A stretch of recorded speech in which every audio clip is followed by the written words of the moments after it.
La lecture partagée, c'est comme un voyage. Le parent, en lisant, amène à l'enfant une partie de son histoire, une partie de son monde qu'il va transmettre au travers de la lecture du livre. On pourrait dire qu'il transmet quelque chose à son enfant de lui.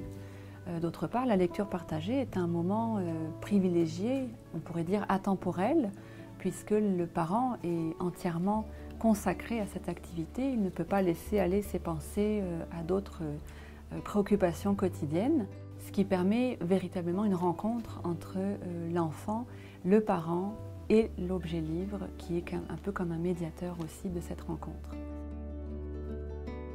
De cette expérience, l'enfant va pouvoir ensuite revenir vers l'adulte ou le parent pour réexpérimenter cette rencontre agréable autour du livre, mais plus tard, avec l'apprentissage de la lecture, il va souhaiter également reproduire cette expérience seul.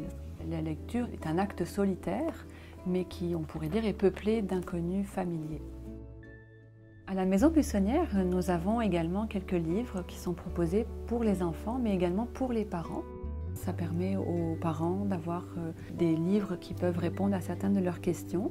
Les livres sont un peu dispersés et le principe, c'est que les enfants vont vers les livres qui leur parlent à ce moment-là.